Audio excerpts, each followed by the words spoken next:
ዓላማችን ግን እንዲለየን የሚያደርገን የእግዚአብሔር ልጅ ኢየሱስ ክርስቶስ ክንዳችንን ይዟል፣ ደግፎናል። እርሱ በዚህ አለ። የማይለወጥ አምላክ አለ። ኢየሱስ ክርስቶስ ጌታ ነው። ሃሌሉያ ሃሌሉያ ሃሌሉያ ሃሌሉያ ሃሌሉያ ሃሌሉያ። ዓመታት ዓመታት አንተን አይለውጡህም አይለውጡህም። ዘመናት ዘመናት አንተን አይለውጡህም አይለውጡህም። እኔ እግዚአብሔር አልለወጥም። ሁኔታ ቢቀየር፣ ያለህበት የምድር ስርዓት ቢዛባ፣ ሁኔታዎች ከዙሪያ ቢበለሻሹ፣ ነገር እንዳሰብከው እንዳሰብሽው ባይሳካ ባይሰምር፣ ነገሮች እንዳሰባቻቸው በመሄድ ባለባቸው መንገድ ባይሄዱም እግዚአብሔር አይለወጥም። በአንድ ደቂቃ ገና አምተ ነው ገና ምን ነው እግዚአብሔር ብለን ሳንጨርስ ነገሮቻችንን እያስተካከለን ትላንት የረዳን ዛሬም እየረዳን ለነገም ደግሞ ታማኝ ሆኖ የምንኖረው በርሱ በማየት ሳይሆን ጻድቅ በእምነቱ በሕይወት ይኖራል። የረዳህን ሆይ ተባረክ፣ እናመሰግንሃለን። እግዚአብሔር ሆይ ድንቅ ነህ፣ የሚመስልህ የለም። የፍጥረታት ባለቤት፣ የሰማይ የምድር ዳርቻዎች ሁሉ ፈጣሪ፣ ሰባራውን ጠጋኝ፣ የመኖሪያ መንገዶች ሁሉ አዳሽ፣ ድምፅ የቃዴስን በርኔ የሚያንቀጠቅጥ፣ የሊባኖስን ዝግባ የሚቆራርጥ፣ የኃያላን ወገብ የሚፈታ፣ ለታሰሩት መፈታት የሚሆን፣ የተበደሉትን ወደ ከፍታ የሚያወጣ፣ የድሃ አደግ አባት፣ የመበለቶች ወዳጅ፣ የተናቁት ወዳጅ፣ የአመንዝሮችና የቀራጮች ወዳጅ፣ ሰው አይነግቡ የማይላቸውን ሁሉ ሰብስበ ለክብር ያበቃህን የዓለም ምናምንቴዎችን ሰብስበ በዚህ ስፍራ ጌታ ሆይ በማይገባን ስፍራ የሰበሰብከን ነፍሴ በከበረ ሰረገላ ላይ ተቀምጣ አየሁ እንዳለ በከበረው ሕይወት ስለጠራህና እናመሰግንሃለን። በክርስቶስ ያደረከውን ይህንን የአዲስ ኪዳን እውነታ መረዳት የምንችልበትን ጸጋ ስጠን። ዛሬ ልጅ ኢየሱስ ክርስቶስ በልባቸው ላይ እንደገና ይሳል። የተሰቀለው ክርስቶስ በልባቸው ላይ እንደገና ይሳል። የክርስቶስ ኢየሱስ ብርሃን በልባቸው ውስጥ ይግባ። ከክርስቶስ ጋር እንደገና አዲስ ፍቅር ይጀምራቸው። የሚኖሩበትን ኪዳን በኢየሱስ ስም አውቀው ይህንን ኪዳን ኢንጆይ ማድረግ ይጀምሩ። ክርስቶስ በፊታቸው ተሰቅሎ እንደሆነ እንደዛው ዛሬም ደግሞ እየቀጠለ ይሄድ። የሰው ሐሳብ፣ የሰው ትምህርት ሰውን ስጋ ለባሽን ከፍ የሚያደርግ የሰውን ክብር እግዚአብሔር የሚናገር ስብከት ከልክለናል። ክብር ሁሉ ላንተ ብቻ ይሆን። ክብር ላንተ ብቻ ይሆን። መንፈስ ቅዱስ ይህን ጉባኤ ተቆጣጠር። የብዙዎችን ልብ ክፈት። በቃል ተናገራቸው። ልባቸውን ደግፍ። ያዘኑ ይጽናኑ፣ የወደቁ ይነሱ። እግዚአብሔር ሆይ በኢየሱስ ስም መንፈሳዊ ድካም ውስጥ ዝለት ውስጥ ላሉ መንፈሳዊ ኃይላቸው ዛሬ ይታደስ። ይህን ስለምታደርግ ተባረክ። በቀባኸው ብላቴና ጸሎት በማይቋረጥበት አንተም ፈጽሞ እምቢ በማትልበት በጌታችን በኢየሱስ ክርስቶስ ድንቅ ስም ጸለይን። አሜን። ሃሌሉያ ሃሌሉያ ሃሌሉያ። ዛሬ እንግዲህ ስለ ሰው አናወራም፣ ስለ ስጋ ለባሽ አናወራም፣ ስለ ትርኪ ምርኪ፣ ስለ አርቲ ቡርቲ አናወራም። ስለ ምድራዊ ነገር ስለምትበላው ስለምትጠጣው አንነግርህም። ስለ ሕይወት እንጀራ ግን ነግራቸዋል። የምድራዊውን ነገር ያለ ኢየሱስ ሰርተ ታገኘዋለህ። እኔ ምነግርህ ግን ምድራዊውን ነገር ሁሉ ሰብስበ ልትገዛ ስለማትችለው ስለ አዲሱ ኪዳን እውነታ ነግራቸዋል። ኢየሱስ ጌታ ነው። እኛውን ከገንዘብ ወደ መገንዘብ መተናል። አሜን። ከገንዘብ ወደ ክርስቶስን ወደ መገንዘብ። ሃሌሉያ። እስቲ አሜን። ኧረ ተው እናንተ አሜን ካላላችሁ ከተማው እንዴት ይንቀሳቀስ? የሆነ ራሳችሁን እንደ ሺህ ትውልድ ማየት አለባችሁ። እስቲ አሜን። አሜን የሆነውና የታመነው እንዲህ ይላል። ኢየሱስ ክርስቶስ ጌታ ነው።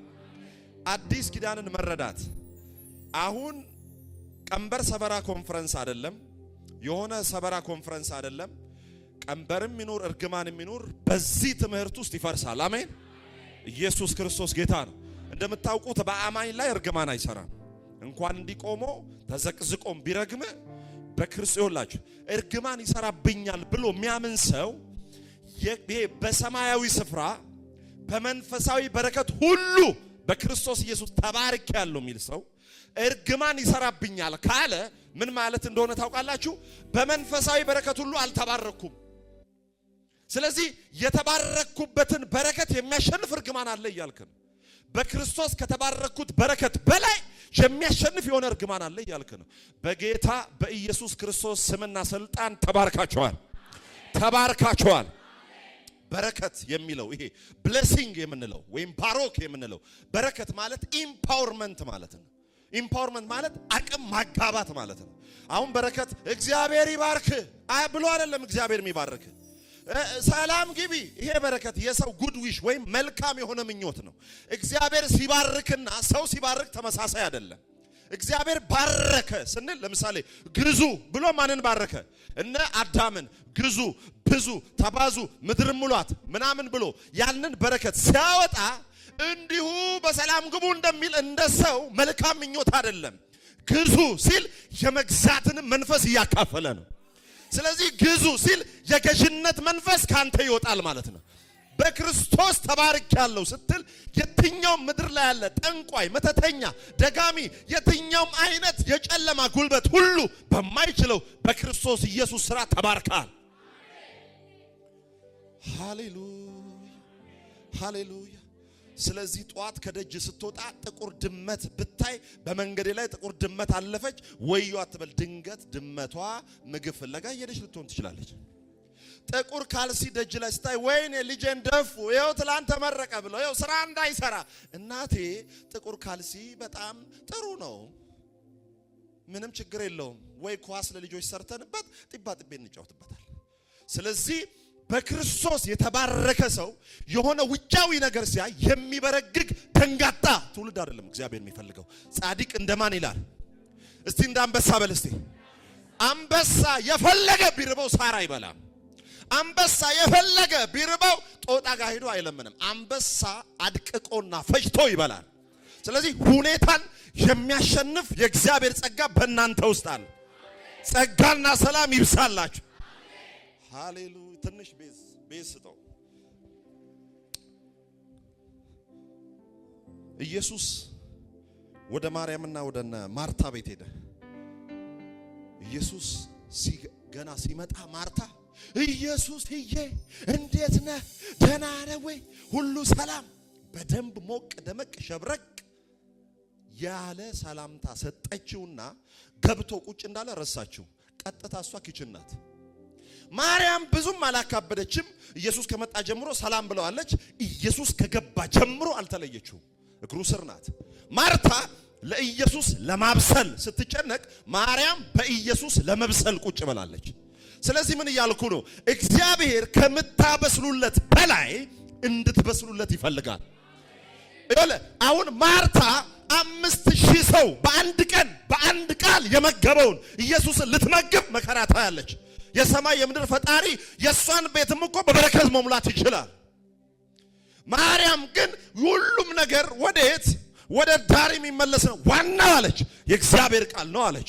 ስለዚህ ማርታ ለኢየሱስ በማብሰል ማርያም በኢየሱስ ለመብሰል ተጠምደዋል። ዛሬ ትበስላለህ በለው አጠገብ ያለ። ዛሬ ትበስላለህ።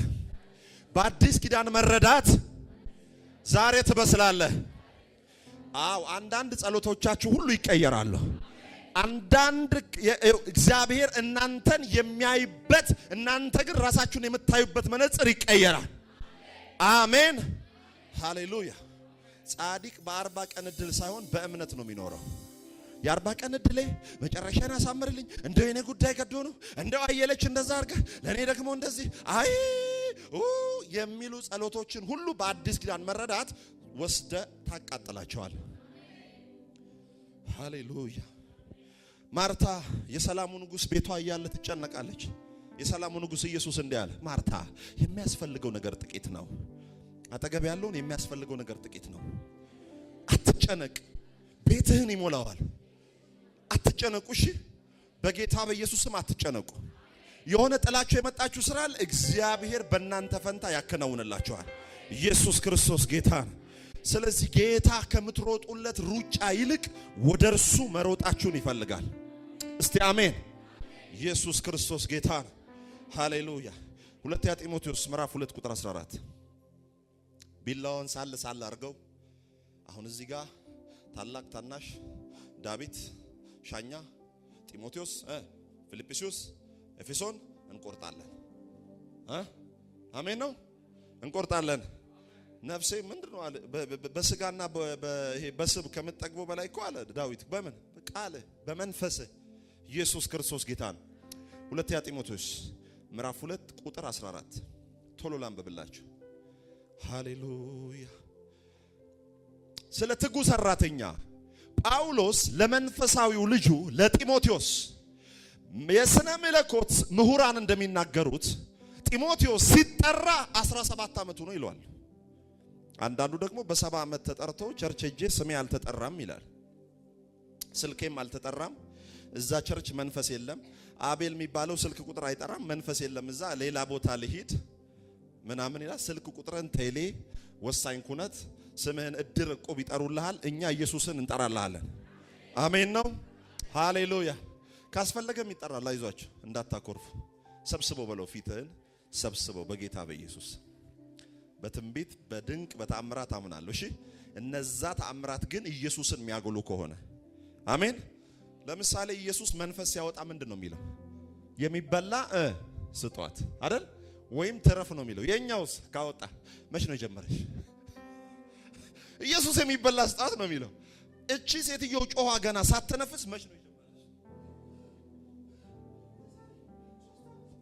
ከማን ነው የምትኮርጆው በለው አጠገብ ያለው ከኢየሱስ ኮርጅ በለው ኢየሱስ ጌታ ነው እንዲህ ይላል መጽሐፍ ይህን አሳስባቸው በቃልም እንዳይጣሉ እሺ በቃልም እንዳይጣሉ በእግዚአብሔር ፊት ምከራቸው ይህም ምንም የማይረባ የሚሰሙትን የሚያፈርስ ነውና የእውነትን ቃል በቅንነት የሚናገር ሁለተኛ ጢሞቴዎስ ምዕራፍ 2 ቁጥር 14 የእውነትን ቃል በቅንነት የሚናገር የማያሳፍርም ሰራተኛ ሆነ የተፈተነው ራስህን ለእግዚአብሔር ልታቀርብ ትጋ በደንብ ስሙ ደግሜ ላንብብ የእውነትን ቃል በቅንነት የሚናገር የማያሳፍርም ሰራተኛ ሆነ የተፈተነው ራስህን ለእግዚአብሔር ልታቀርብ ትጋ ነገር ግን ለዓለም ከሚመች ከከንቱ መለፍለፍ ራቅ ኃጢአተኝነታቸውን ከፊት ይልቅ ይጨምራሉና ቃላቸውም እንደ ጭንቁር ይባላል ጭንቁር ምትባላለች ዛፍ ምትጥል እንዲህ የመታች ችግር የለውም ትላል አንድ ቀን ዛፍ ትጥላለች ስለዚህ እነኚህ በእግዚአብሔር ቃል ምን የሚያደርጉ ናቸው የሚጣሉ ናቸው የሚካሰሱ ናቸው አንተ ግን የእውነትን ቃል በቅንነት የሚናገር የማያሳፍርም ሰራተኛ ምን አይነት ነው ምን አይነት አገልጋይ ነው የማያሳፍር ሰራተኛ ምን አይነት አማኝ ነው የማያሳፍር ሰራተኛ ሲባል የእውነትን ቃል በቅንነት የሚናገር ቅንነት የሚለውን እንግሊዘኛውን ተመልከቱ አሁን ቅንነት ቀስ ብሎ ማውራት እንደኔ እንደዚያ ጸጉር መቆረጥ ቀስ ብሎ መራመድ አይደለም እንግሊዘኛውም እንደሚል ስሙ steady to show themselves approved unto God a workman that needs not to be ashamed ይልና rightly dividing the word of the truth አሁን ቅንነት የሚለውን እንደው እንደዚህ የተቅለሰለስ አውራ ሳይሆን በቅንነት ማለት በትክክል ከፋፍሎ የሚያጠና ማለት ነው ስለዚህ አሁን የእውነትን ቃል ምንድነው የሚለው በትክክል ከፋፍለ ምን ማድረግ አጥና ነው ይያለ ያለው አሁን ዛሬ የምንማማረው በትክክል የእውነትን ቃል ከፋፍሎ ማጥናት ማለት ነው ብሉይ ኪዳን ምንድነው ሐዲስ ኪዳን ምንድነው አሁን ሲናገር የእውነት ቃል አለ የእውነት ቃል ደሞ ካለ የሐሰት ቃል አለ አንተ ግን የእውነትን ቃል እውነት ማን ነው ክርስቶስ ኢየሱስ ነው አንተ የእውነትን ቃል በትክክል ከፋፍለ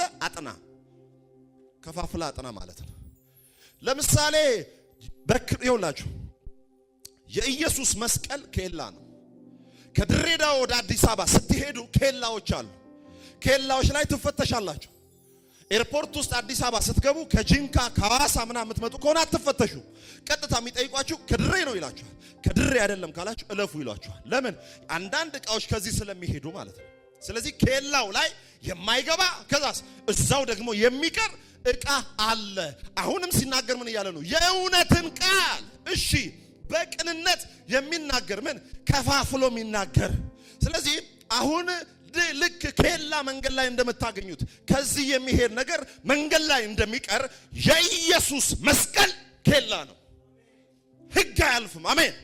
ኃጢአት አያልፈውም። አሜን። የኢየሱስ መስቀል ጋር ሲመጣ የእንስሳ መስዋዕት አያልፍም። የኢየሱስ መስቀል ጋር ሲመጣ እርግማን አያልፍም። ስናጠና ከመስቀል በፊት ወይስ ከመስቀል በኋላ? ሃሌሉያ። እስቲ የኢየሱስ መስቀል በሉ። ኬላ ነው በሉ። ፍተሻ ጣቢያ ነው። አሜን ነው። ኢየሱስ ጌታ ነው። ለምሳሌ ከኢየሱስ ሞት በፊት መጽሐፍ ምንድን ነው የሚለው? በብርቱ ጾምና ጸሎት ካልሆነ አጋንንት ምን አይሉም? አይወጡም። ኦኬ። ምንድን ነው የሚለው? ብርቱ ጾምና ጸሎት ካልሆነ አጋንንት አይወጣም። በአዲስ ኪዳን በክርስቶስ ኢየሱስ ደም የተመሰረተውን ኪዳን ሰዎች ባለማወቅ በዚህም ዘመን ኖረው አጋንንት የሚወጡት በብርቱ ጾምና ጸሎት። ጾምና ጸሎት ያስፈልጋል። ጌታ ከመስቀል በፊት በብርቱ ጾምና ጸሎት አጋንንት ይወጣሉ አለ። ከመስቀል በኋላ በስሜ አጋንንትን አውጡ። እንኳን ወደ አዲስ ኪዳን በደህና መጣችሁ። ሰምተኛል ወይ? አሁን የሚያስወጣው ያንተ ጾም ጸሎት አይደለም። የማን ስም ነው? የኢየሱስ ስም። የእውነትን ቃል በትክክል ከፋፍሎ ማጥናት። አሁን ኃይላትን፣ ስልጣናትን፣ ጌትነትን፣ ዙፋንን ድል የነሳው የኢየሱስ ደም ነው። የሆነ አጋንንት ስናስወጣ እኛ እንዳስወጣን አናስብም። ለምን? ይኸውላችሁ የነሱን ኃይል ያሸነፈው የኢየሱስ ስም ነው። አሜን ነው። ክብር ሁሉ ለማን ይሆናል? ለእርሱ ይሆናል። እኛ ዘወር እንላለን። እስቲ አጨብጭበው አንዴ ለኢየሱስ።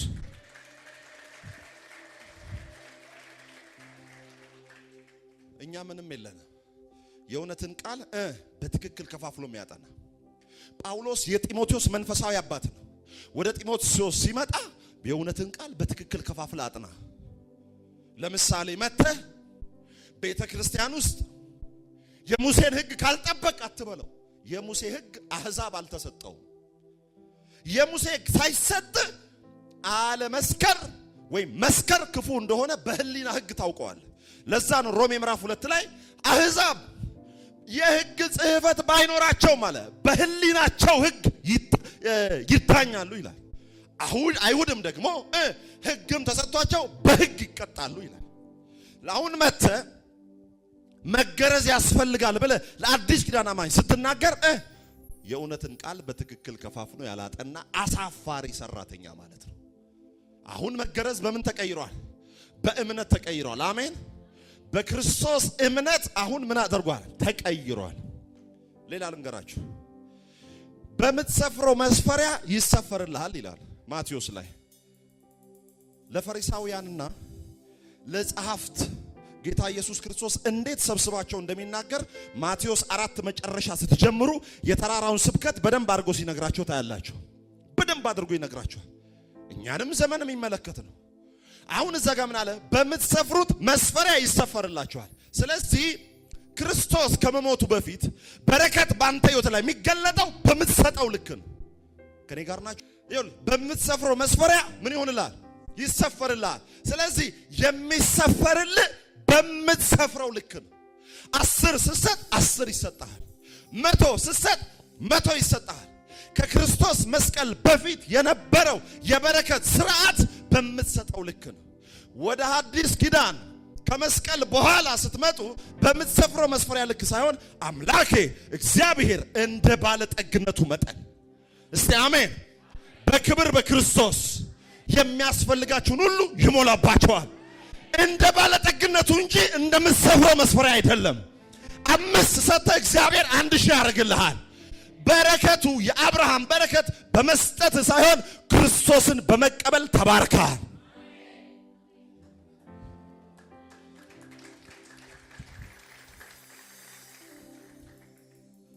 እንደዚህ በሉ እስቲ፣ ሰጥቼ ሳይሆን በሉ ተቀብዬ ተባርኬያለሁ። ኢየሱስ ለተቀበሉት በስሙም ለሚያምኑት የእግዚአብሔር ልጆች የሆኑ ዘንድ ስልጣንን ምን አደረጋቸው? ሰጣቸው። ተቀብለህ ነው የተባረከው፣ ሰጥተህ አይደለም። አንዳንድ ቸርች እግዚአብሔርን በመስጠት እናስደንግጠው ይላል። ኡቴ አለች እቴቴ። ብራዘር በተሰጠ በክርስቶስ ኢየሱስ ደንግጥ። እግዚአብሔር የሰጠ ኢየሱስን ነው። ለቤተ ክርስቲያን ስትሰጡ እንደተሰጣችሁ እንደተባረካችሁ እያሰባችሁ ስጡ። በዛውም ደግሞ ዘርቶ በማጨድ ሕግ ትባረካላችሁ። አሜን ነው። ኢየሱስ ክርስቶስ ጌታ ነው። ስለዚህ የእውነትን ቃል በቅንነት ብልት በብልት ከመስቀል በፊት ከመስቀል በኋላ የሚለውን በደንብ ማወቅ ያስፈልጋል። እስቲ ሌላ ነገር ልንገራችሁ። ሶስተኛ ነጥብ፣ ለምሳሌ በብሉይ ኪዳን አምላክ እግዚአብሔርን በፍጹም ነፍስ በፍጹም ኃይል አጥብቀ ውደድ። እግዚአብሔርን መውደድ ካንተ የሚጠበቅ ነገር ነው። መቼ? ከመስቀሉ በፊት። ስለዚህ እግዚአብሔርን በፍጹም ነፍስ በፍጹም ኃይል በፍጹም ሐሳብ መውደድ አለብህ፣ መውደድ አለብሽ። ካንቺ ነው ፍቅር የሚጠበቀው፣ ካንተ ነው ፍቅር የሚጠበቀው። ሰው ደግሞ ሮሜ ምዕራፍ 8 ቁጥር 6 ላይ ሲናገር ምን ይላል? ከ6 እስከ 7 ስጋ ለእግዚአብሔር ሕግ መገዛት ተስኖታል። እንኳን እግዚአብሔርን መውደድ አይደለም ራሱን መውደድ አይችልም። መውደድ በኦቢዲየንስ እና በሳብሚሽን በመገዛትና በመታዘዝ የሚገለጥ ነው። ሰው ደግሞ የወደቀ ማንነት ስለነበረው እግዚአብሔርን መውደድ ለእግዚአብሔር መገዛት አልቻለም። ስለዚህ ብሉይ ኪዳን ፍቅር ከሰው ነው የሚጠበቀው። ወደ አዲስ ኪዳን በሉ እስቲ ድገሙት። ወደ አዲስ ኪዳን በሉ እስቲ። ወደ አዲስ ኪዳን ደግሞ ስትመጡ ፍቅር ከናንተ አይጠበቅም። ሮሜ ምዕራፍ 5 ቁጥር 5 ላይ መጽሐፍ እንዲህ ይላል። እስቲ ምን ይላል በሉ እስቲ። ምን ይላል በሉ? በተሰጠን በመንፈስ ቅዱስ የእግዚአብሔር ፍቅር በውስጣችን ስለፈሰሰ። አሁን እግዚአብሔርን ውደድ ተብሎ ሳይሆን ራሱ እግዚአብሔር ፍቅሩን አንተ ውስጥ ጨምሯል። አባ ወዳለሁ የምትለው ወደኸው ሳይሆን እንድትወደው የሚያረግ የፍቅር መንፈስ ውስጥ ልኮን አዲስ ኪዳን። እንዴት ያለ እግዚአብሔር የሚወድ ሰው ነው ይሄ ሰውዬ! አይ ተው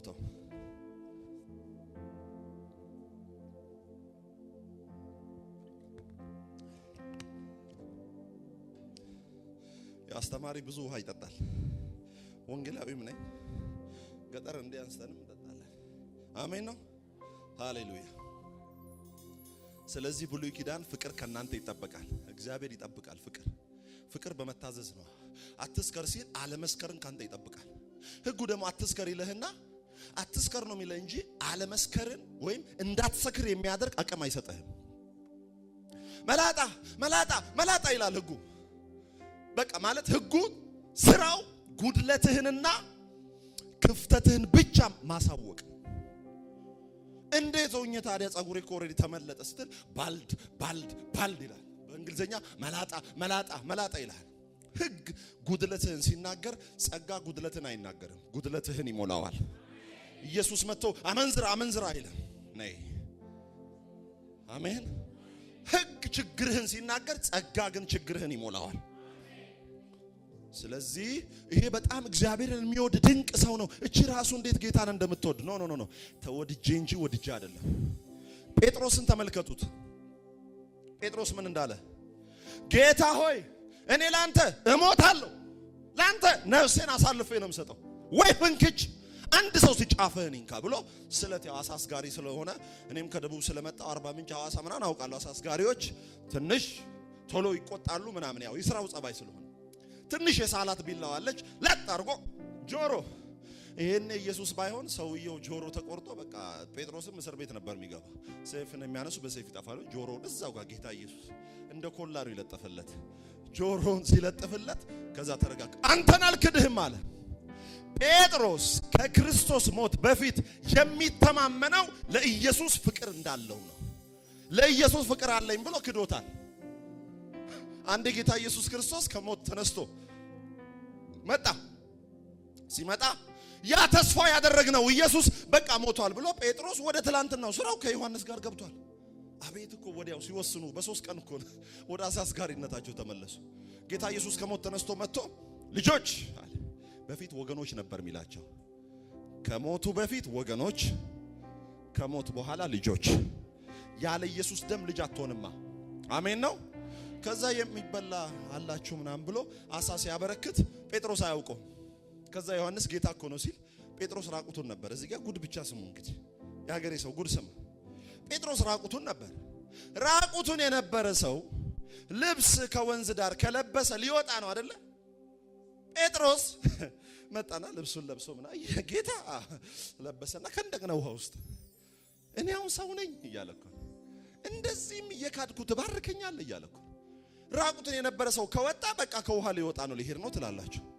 አቅልን የሚያስት የክርስቶስ ኢየሱስ መገለጥ ድካምህን አይቶ በሌላ አንጻር ማይገለጥ በፍቅሩ ግን የሚያንበረክክ ትክክል ስትሰማ ትክክል ታምናለህ። ትክክል ስታምን ትክክል ታደርጋለህ። ትክክል ስታደርግ ያንን ነገር ትደጋግመዋለህ። ልማድ ይሆናል። ልማድ ባህሪ ይሆናል። ባህሪ የህይወት ስታይል ይሆናል። የህይወት ዘይቤ ይሆናል። ስለዚህ የምትሰማው ነገር ህይወትህን ይወስነዋል። አብዝተ ኢየሱስን ስትሰማ ኃጢአት ባንተ ስፍራ እየቀነሰ ይሄዳል። አብዝተ ሙሴን ስትሰማ ኃጢአትን ሙሴ እያሳወቀ ይመጣል። ይኸውላችሁ ለምሳሌ እዚህ ጋር መኪና ማቆም ክልክል ነው የሚል ቢጻፍ መጻፉ ነው መኪና ማቆምን ወንጀል ያደረገው እንጂ ባይጻፍ ወንጀል አይደለም። መጽሐፍ ቅዱስ ሲናገር በአንደኛ ቆሮንቶስ ምዕራፍ 15 ቁጥር 56 ላይ ምን ይላል? የኃጢአት ኃይል ህግ ነው ይላል። በጣም ኃጢአት እንዲበዛ ትፈልጋላችሁ? ህግን ስበኩ። አተ አይቻል ወረበላ የትም እንደዚህ የተውደለደልሽ የመጣሽ ቤተክርስቲያን ስርዓት ይሻልሽ ስትል አይ እዛም አልፈለጉኝም ብላ ትወጣለች። ኢየሱስን ስትሰብኳቸው ተግሳጽ አያስፈልግም አላልኩም። ኢየሱስን ስትሰብኩ ኢየሱስ ይወድሃል። አሁን ከምትኖርበት ኑሮ ይልቅ ክርስቶስ ላንተ የከበረ ህይወት አዘጋጅቶልሃል። መጠጥ አይመጥንም። አንተ እኮ በመንፈስ የሰከርክ ሰው ነህ። እህቴ ከትዳርሽ ውጪ ሌላ ነገር አያምርሽም። ለምን ሲባል ክርስቶስ ቤተክርስቲያን ለራሱ ብቻ እንዳጨ ለኢየሱስም ለባልሽም የታጨሽ ነሽ። በመንፈስ ለኢየሱስ በስጋሽ ከዛ ቫልዩ ይገባታል። በክርስቶስ የሆነችው ነገር ይገባታል። በክርስቶስ የሆነው ይገባዋል። ከዛስ ወይኔ ኢየሱስ እንዲወደደኝ ነው እኔ በኃጢአት ምኖረው። የኃጢአትን ኃይል እያራገፈ ይሄዳል። አሜን ነው። ኢየሱስ ጌታ ነው። መጽሐፍ ቅዱስ ባለፈውም ነግሬያችኋለሁ። በዕብራውያን ምዕራፍ 4 ቁጥር 16 ላይ እምነት ከመስማት ነው፣ መስማትም በእግዚአብሔር ቃል ነው ይላል። መስማትም በእግዚአብሔር ቃል ነው የሚለው ግሪኩን ሄዳችሁ ስትመለከቱ ግሪኩ ምን ይላል? እምነት ከመስማት ነው ሳይሆን እምነት ደጋግሞ ከመስማት ነው የሚል። እምነት ከምንድነው? እስቲ ተናገሩ። ከምንድነው? ደጋግሞ ከመስማት በሉ እስቲ። ኢየሱስን ደጋግማችሁ ስትሰሙ ዓለም በእናንተ ዙሪያ አቅም እያጣች ትሄዳለች። እስቲ አሜን። ኢየሱስ ክርስቶስ ጌታ ነው። ብሉይ ኪዳን እንዴት ነው? አዲስ ኪዳን እንዴት ነው? ብሉይ ኪዳን በእንስሳት ደም የተመረቀ ነው። በምን አልኩኝ? በእንስሳት ደም። ከዛስ አድርግና አታድርግ በሚል በሰው ማድረግ ላይ የተመሰረተ ነው። ደግሜ እነግራችኋለሁ ተወዳጆች ሆይ ብሉይ ኪዳን የተመሰረተው በእንስሳት ደም ላይና በሰው አድርግና አታድርግ ላይ ነው። ስለዚህ ይሄ ኪዳኑ ሲጸና በእንስሳት ደም፣ ኪዳኑ ሲጸና ባንተ ፐርፎርማንስ አቅም ላይ ነው የተወሰነው። ስታደርገው ይባርካል፣ ካላደረከው መከራ ይበላሃል። ዘዳግም 28 ላይ ስትመለከቱ ይህን ብታደርግ የምድርን በረከት ትበላለህ፣ ይህንን ደግሞ ካላደረግ ተምች፣ ኩኩባ፣ ጎዶቢያ ምናምን ይበላሃል ይላል። ስታደርግ ትባረካለህ፣ ሳታደርግ ደግሞ ትረገማለህ። ችግሩ የህግ 613 ህግ ተሰጥቶ 612ቱን ፈጽመ አንዱን ካልፈጸምክ ፉርሽን። ጌታ ምን አለ? የሚያስፈልገው ጥቂት ነው። ለማርታ ሆይ የሚያስፈልገው 613 አይደለ፣ አንዱ ኢየሱስ ነው። አንዱ ኢየሱስ የህግ ፍጻሜ ሆኖ መጥቷል። ኢየሱስ ጌታ ነው። ብሉይ ኪዳን 612 አድርገው አንዱ ሲወድቁ ይወድቃሉ። አንተ 613ቱን ሳታደርግ አንዱን ኢየሱስን ብቻ አምነህ ተባርከሃል። ሃሌሉያ። ሐዲስ ኪዳን ምን ላይ ነው መሰረት ያደረገው? ብሉይ ኪዳን በእንስሳት ደም ላይ ነው። ሐዲስ ኪዳን በኢየሱስ ደም ላይ ነው። እስቲ አሜን። ወይኔ ኢየሱስ ጌታ ነው። ብሉይ ኪዳን በእንስሳት ደም ላይ፣ ሐዲስ ኪዳን በምን ላይ? በኢየሱስ ደም ላይ። ብሉይ ኪዳን በሰዎች አድርግና አታድርግ ላይ ነው። ሐዲስ ኪዳን በክርስቶስ ኢየሱስ ስራ ላይ ነው። እስቲ አሜን። ነካ አርጓ አጠገብ ያለው የሚተኛ ሰው ምና ነቃ በልበለ ብድሯተ ይሄኔ ባንክ ቤት ቢሆን ማን ነው ጠራ ሂሩት ሲባል ቦጋለ አቤት ይላል። ማን ይፈልጓል ነገሩን ማለት ነው። እንደዛ ሆነ በደንብ ስማኝ ማለት ነው። ሰምታል? እሺ አንድ ማውቀው ሰው ስላለ ከመካነ ኢየሱስ ጌታ ይባረክ። ሃሌሉያ። ስለዚህ ብሉይ ኪዳን የተመሰረተው በእንስሳት ደም ላይ ነው። አዲስ ኪዳን በኢየሱስ ክርስቶስ ደም ላይ ነው። ብሉይ ኪዳን መስዋዕቱን የሚያቀርበው ሰው ነው። አዲስ ኪዳን መስዋዕቱን ያቀርበው እግዚአብሔር ነው። ብሉይ ኪዳን ጌታ እግዚአብሔር ወደ አዲስ ኪዳን ሲጠራችሁ የህይወት ወጪ ብቻ ሳይሆን ለፍየል ለእንስሳ መታቀርቡትን ወጪ እግዚአብሔር ታድጓቸዋል። አሁን ፍየል አቀርብ ብትባል ከየት ታመጣለህ? ስለ ራሱ አታመጣም። እንኳን ገዝተ 30 ሺህ ብር 40 ሺህ ብር ነው። ኢየሱስ ነፃ ሲያወጣ ከኃጢአት ብቻ አይደለም፣ ለመስዋዕት ከምታወጣው ወጪ ኢየሱስ ነፃ አውጥቷል። አሜን ነው ወይ? ሃሌሉያ። ይኸውላችሁ አሁን ብሉይ ኪዳንና አዲስ ኪዳን ኮምፓራቲቭ ቴዎሎጂ ነው የተማርነው ያለው፣ ንጽጽራዊ ስነ መለኮት ማለት ነው። ብሉይ ኪዳን ሊቀ ካህኑ ስለ ሰው ልጆች ኃጢአት ሲገባ ብቻውን ነው የሚገባው። ወዴት? ወደ ቅድስተ ቅዱሳን። ምን አልኩኝ? ብሉይ ኪዳን ላይ ሊቀ ካህኑ ሰውን ወክሎ ሲገባ ብቻውን ነው የሚገባው። አዲስ ኪዳን ላይ ኢየሱስ ክርስቶስ ወደ ቅድስተ ቅዱሳን ሲገባ ሁላችንም ይዞ ነው ይገባል። ያኛው ብቻውን ገብቶ ሊሞት ይችላል። እግሩ ላይ ሻኩራ የሚባል ይታሰራል። ሻኩራ ማለት የጽናጽል ወይ የቃጭል አይነት ነገር ነው። ሊቀ ካህኑ ሁለት አይነት መስዋዕት ነው የሚያቀርበው። አንደኛ ለራሱ፣ ሁለተኛ ለሕዝቡ። በዩም ክቡር ወይም በታላቂቷ የስርየት ቀን መስዋዕት ያቀርባል። መስዋዕት ሲያቀርብ እግሩ ላይ ቃጭል ወይም ሻኩራ ይታሰራል። 12ቱ ነገድ ስም ይጻፋል። ቅድስና ለእግዚአብሔር የሚል መሐረብ እዚህ ጋር ይጠመጥማል።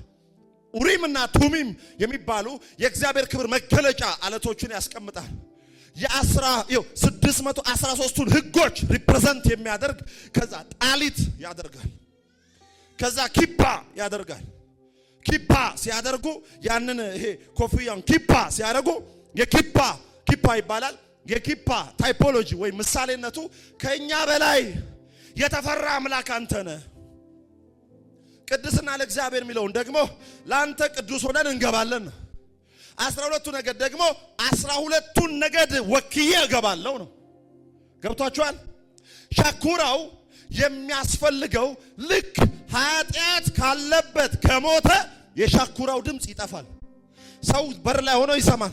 ካህናቱ ቅድስት ላይ ነው የሚሰሩት። ወደ ቅድስተ ቅዱሳን የሚገባው ሊቀ ካህን ብቻ ነው። ካህናቱ ቅድስት ላይ ሆነው የሻኩራውን ድምጽ ይሰማሉ።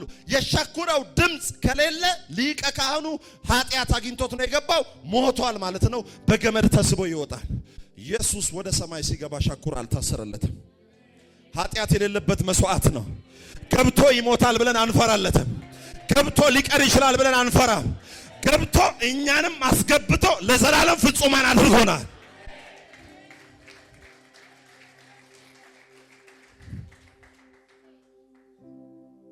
የትኛው ሊቀ ካህን ነው ያለ? አሁን ኢየሱስ እግሩ ላይ ምንም አልታሰረም። ኢየሱስ ባይዘወይ ቀይ ደም ይዞ አልገባም። ራሱን ነው ይዞ የገባው። ቀይ ደም ምናምን አይደል፣ ስራውን እኮ ነው ይዞ የገባው። ስራውን በብሉይ ኪዳን ሰው መስዋዕት ሲያቀርብ ይኸውልህ ከእንስሳት ከበጎች መርጦ ነው ሰው መስዋዕት የሚያቀርበው። እግዚአብሔር ግን ከእንስሳት መካከል አይደለም፣ አንድያ ልጁ መርጦ ነው የሰጠ። ምን አይነት ፍቅር ነው! ሃሌሉያ! ኢየሱስ ክርስቶስ ጌታ ነው። ቅድም ሮሜ ምዕራፍ 5ን እያወራን አይደለ? ሮሜ ምዕራፍ 5 ሃሌሉያ! ሮሜ ምዕራፍ 5 በተሰጠን በመንፈስ ቅዱስ የእግዚአብሔር ፍቅር በልባችን ስለፈሰሰ ተስፋ አያሳፍርም። በደንብ ስሙኝ። በተሰጠንም በመንፈስ ቅዱስ የእግዚአብሔር ፍቅር በልባችን ስለፈሰሰ ተስፋ አያሳፍርም። ገና ደካሞች ሳለን ክርስቶስ ዘመኑ ሲደርስ ስለ ኃጢአተኞች ሞቷልና። አሜን ነው። ኢየሱስ ክርስቶስ ጌታ ነው። በደንብ ስሙ። ፍቅር ስትረዱ በአዲስ ኪዳን እግዚአብሔር በክርስቶስ ኢየሱስ የገለጠላችሁን ፍቅር ስትረዱ ከፍርሃት፣ ከጭንቀት፣ ከጥርጣሬ፣ ከተስፋ መቁረጥ፣ ከሆደ ባሻነት፣ ከምስኪንነት ህይወት ነፃ ትወጣላችሁ። እናቴ ምን ያክል እንደምትወደኝ ስለማውቅ እሷን ምንም ነገር ለመጠየቅ አልፈራም። ለምን? የማውቀው ፍቅሯን እንጂ የሚጎለውን ነገር አይደለም። ሕፃናት ወላጅ አባትና እናታቸውን አጥብቀው ስለሚወዱ አባዬ አውሮፕላን ግዛልኝ ይላሉ። የሚያውቁት የሰውየውን አካውንት አይደለም፣ የአባቱን ፍቅር ነው የሚያውቀው። አሁንም ስጠይቅ የምጠይቀው ሁኔታዬን ዋጋውን አይቼ አይደለም፣ ብልጥግናውን ፍቅሩን አይቼ ጠይቀዋለሁ። የኔ ህይወት የተመሰረተው እግዚአብሔር ለኔ ባለው ታማኝነትና ፍቅር ላይ ነው። ስጾም የሚሰራ አይደለም፣ ስጸልይ የሚሰራ አይደለም። እንኳን ጾሜ ጸልይ አይደለም ተኝቼ የሰራልኝ ይበልጣል።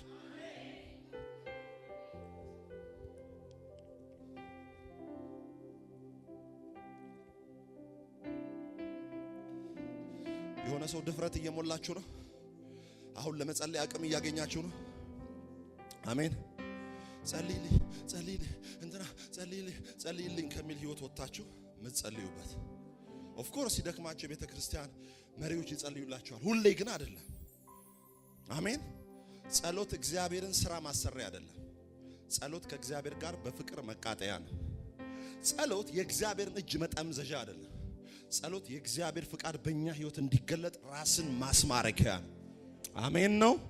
ኢየሱስ ክርስቶስ ጌታ ነው። ፍርሃት የማትፈልጉት ነገር እንደሚመጣ ማመን ነው። ልሞት ነው። ገና ትንሽ ትኩሳት ሲነሳ ልሞት ነው። ምን ፍርሃት ምን ማለት ነው? የማትፈልጉት ነገር ምንድነው? የማትፈልጉት ሞት እንደሚመጣ ማመን ነው። የፍርሃት ተቃራኒው ደግሞ ፍቅር ነው። በተሰጠንም በመንፈስ ቅዱስ የእግዚአብሔር ፍቅር በልባችን ስለፈሰሰ ወደኸው ሳይሆን እንድትወደው የፍቅሩን ቅመም ውስጥ ጣል አደረገ። ኢየሱስዬ ወድሃለሁ የምትለው ወደኸው አይደለም፣ እንድትወደው አቅም ሰጥቶህ ነው። ስለዚህ አንዳንድ የተዛባ አመለካከት አለ። የክርስቶስ ኢየሱስ መስቀል ስራ በእኔ ምክንያት የተሰራ ነው። እግዚአብሔር በጣም ስለሚወደኝ ድሮም ጥሩ ነበርኩ፣ ጥሩ ሰው ስለነበርኩኝ ነው እኔን እግዚአብሔር የጠራኝ። እኔ እኮ እዛ ቤተ እምነት ውስጥ ሆኜ አልጠጣም አልሰክርም፣ ለዛ ነው ጌታ የጠራኝ። ኖ ገና ኃጢአተኞች ሳለን ባይዘዌ ኃጢአት የምትሰሩት ኃጢአተኛ ስለሆናችሁ ነው እንጂ ኃጢአት ስላደረጋችሁ አይደለም። ባይዘዌ በኔቸር በተፈጥሮ ኃጢአተኛ ነበርን። ብትዋሽም ባትዋሽም ተፈጥሮ ምንድነው? ኃጢአተኛ ነው። መጽሐፍ ምን ይላል? ገና ደካሞች ሳለን ክርስቶስ ዘመኑ ሲደርስ ስለ ኃጢአተኞች ምን አድርጓል? እስቲ ሞቷልና በሉ። እስቲ እንደዚህ በሉ ለራሳችሁ፣ ተወልጄ በሉ ኃጢአት ሳልሰራ፣ ተወልጄ ኃጢአት ሳልሰራ ተወልዶ ጽድቅን ሰርቶልኛል። አንተ ሳትወለድ አባት እናትሽ አያትሽ ቅምቅም አያትሽ ምንጅላትሽ ኃጢአት ሳይሰሩ የዛሬ 2000 ዓመት ያንተ ጄኔሬሽን ወደዚህ ምድር ሳይመጣ ኢየሱስ ላንተ ጽድቅን ሰርቶ ወደ አብ ገብቶላል። እግዚአብሔር አንተን ለመውደድ የሚያስገድደው ሌላ አስገዳጅ ያንተ መልካምነት የለም። እግዚአብሔር አንተን እንዲወድ አስገዳጁ ኃይል የራሱ የእግዚአብሔር አጋፔ ፍቅር ነው። ሰው ልጁን ቢወድ ዋው እንዴት አድርጎ ልጁን የሚወድ መልካም ሰው ነው ይባላል። this is absolutely self love። ራስን መውደድ ነው። ላትወድ ነው እንዴት አደወልደ እንዴ? ራስን ስጋ የሷ 23 ያንተ 23 ክሮሞዞም 46 ዲኤንኤ መጣ። የሷ እንቁላል ከዛ ያንተ ዘር ተደባለቀ፣ ልጅ ወጣ። ወደ ፈቀደ ነው ታስተምራለህ፣ ታሳድጋለህ። ልጅን በጣም ነው የምወደው። ራስን እኮ እየወደድክ ነው፣ የራስ ደም እኮ ነው። እግዚአብሔር ግን ምንድነው? ገና ኃጢአተኞች ሳለን ልጆች ሳለን ኃጢአተኞች ሳለን እንግዲህ ምን ብዬ ልተብት? ምን ብዬ በእግዚአብሔር ፊት ቀና ብዬ በትዕቢት ቃል እንዴት ልናገር? ዝማሬ አንድ ነው። ሳልወድ የወደድከኝ ሳልመርጥ የመረጥከኝ። አሜን ነው። ኢየሱስ ክርስቶስ ጌታ ነው። እኔን ያዳነኝ የፍቅሩ ጉልበት እንጂ የኔ ማንነት አይደለም። ክርስቶስ ኢየሱስ የሞተው በእግዚአብሔር ፍቅር ምክንያት ነው። አሜን ነው። በእግዚአብሔር ፍቅር ምክንያት ነው። ኢየሱስ ክርስቶስ ጌታ ነው። ሳልወለድ ጽድቅን ሰርቶልኝ ሄደው። አይ ዛሬ ጠዋት ከድሬዳዋ ወደ ሐረር ሲሄድ አልጸለይምና ጉድጓድ ውስጥ ከተዋለሁ ሚል አምላክ የለኝም። እንኳን ጸልዬ ሳልወለድ ነው የሞተልኝ። ስለዚህ ወደ ሐረር የሚያስገባኝ ጸሎቴ ሳይሆን አባትነት ፍቅሩ ነው። ስንት ጊዜ ሳትጸልይ ወጥተሃል፣ እግዚአብሔር ምህረቱን አብዝቶልህ ወጥተህ ገብተሃል። ስንት ጊዜ ይሁን ወጥመድ ሲሰበር ነው እግዚአብሔር የሚያሳየ። ሲጠመድ መች አሳየ? የገዛ ወንድም ጠምዶ ሊሆን ይችላል፣ እህትሽ ጠምዳ ልትሆን ትችላለች። አዳልሞት የገለቴ ምናምን ጋር ሄዶ የሆነ ስላንተ ስምህን ሲያስገቡ እግዚአብሔር መልካም ስለሆነ እየሰበረ ብቻ ነው የሚያሳይ። አሜን ነው። ኢየሱስ ጌታ ነው። ድፍረት የሚሆነኝ በአዲስ ኪዳን በህይወቴ በኑሮዬ ያልጸለይኩ ቀን ኩነኔ አይሰማኝም።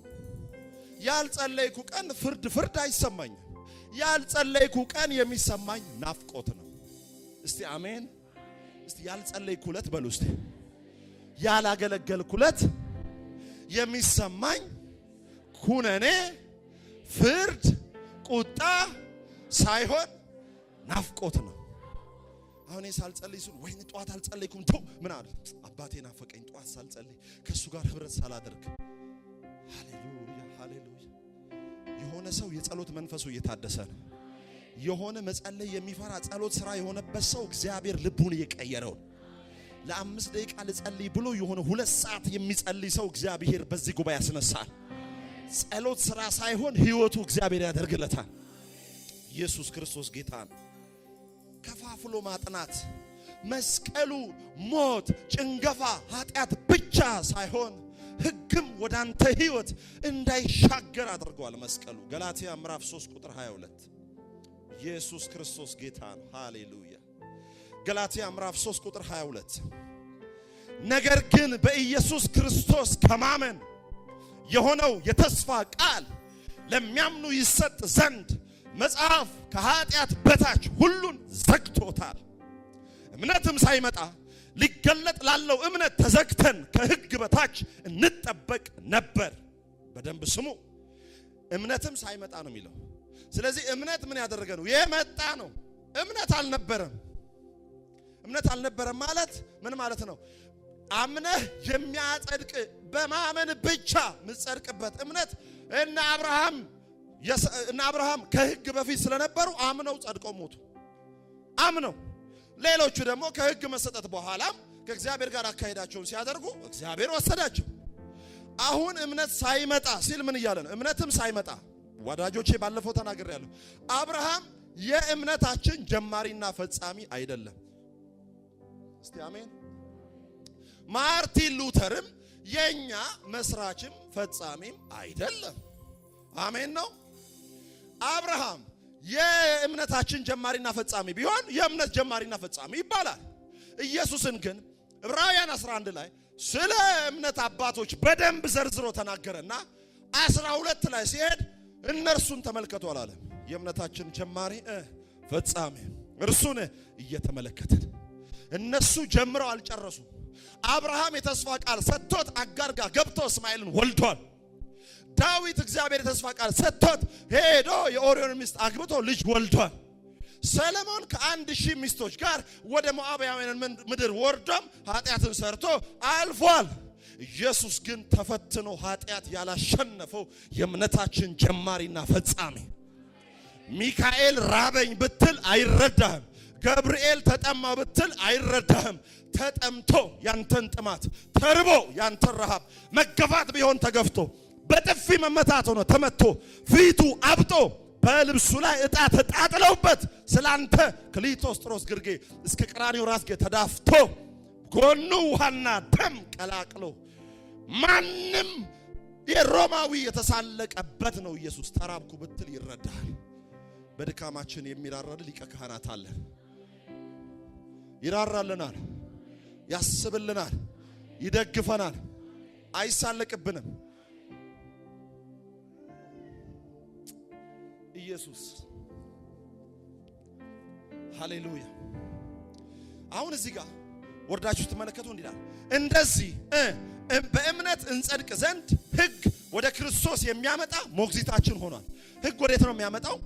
ወደ ክርስቶስ ኢየሱስ። አሁን እዚህ ጋር ግሪኩና አማርኛው ስትመለከቱ የትርጉም ስህተት አለ። አማርኛው ሰው ይሄንን ጥቅስ ሲረዳ ሕግ እንዲየጎተተ ና ይሄው ኢየሱስ እሺ እሱን ማን እሺ አይልህም። ሕግ ጉድለትን ነው የሚያሳይ። አሁን በግሪኩም እንደምልስሙ ክርስቶስ እስኪመጣ እንጂ ወደ ክርስቶስ የሚያመጣ ነው አላለም። ሕግ የመጨረሻ ዓላማው ኃጢአተኛ መሆንን መናገር ነው። አሁን ሕግ ክርስቶስ እስኪመጣ ሰርቷል። ክርስቶስ ሲመጣ ግን ሕግ ተከፍሎ ተሸኝቷል። ስለ ስኩል ማስተር ወይም ስለ ፔዳጋጎስ ልንገራችሁ። ሞግዚት የሚለውን የግሪኩ ቃል ፔዳጋጎስ ነው የሚለው። ፔዳጋጎስ ማለት ስኩል ማስተር ማለት ነው። ሞግዚት ብለን የምንጠራው በኢትዮጵያ ሞግዚት አጥቦ አሳምሮ ምግብ አብልቶ ምናምን የሚያሳድጉ ናቸው። በግሪክ ወይም ማለት በእስራኤላውያን ታሪክ ወይ በግሪኮ ሮማን ስርዓት ውስጥ ወይም በዕብራውያን ስርዓት ውስጥ ሞግዚት ማለት ምግብ የሚያበላና ዳይፐር የሚቀይር ማለት አይደለም። ሞግዚት ማለት ትምህርት አስቆጥሮ ለትምህርት ቤት የሚያበቃ በጣም የተማረ ሰው ነው ስኩል ማስተር ማለት። አሁን ስኩል ማስተሮች ወይም ሞግዚቶች አንድን የአይሁድ ልጅ ሲያሳድጉ ሲያስተምሩ አስተምረው ያ ልጅ ለትምህርት ቤት ሲበቃ ይሰጣሉ ለቤተሰብ። አስተምሮ ነው የሚያበቁት። ከዛ በየወሩ አይከፈላቸው። በየወሩ በፍጹም አይከፈላቸውም። 2 ዓመት ካሳደጉ የ2 ዓመቱ ተጠራቅሞ መጨረሻ ላይ ነው የሚከፈላቸው። መጨረሻ ላይ ሲከፈላቸው ተመልሰው ወደ ቤት አይመጡም። ለምን? ክፍያቸው ተከፍሏል፣ ልጁም አድጓል። ከዛ በኋላ ሞግዚት በዛ ቤት ምንም አይሰራም። ሕግ ሞግዚት ነው። ሰዎችን ሊያመጣ ወደ ክርስቶስ ሊያሳድግ በፍጹም አልቻለም። ኢየሱስ መጣና ለሕግ ዋጋውን ከፍሎ መስቀል ላይ ሰጥቶታል። ሕግ ተመልሶ ወደ አንተ ህይወት አይመጣም።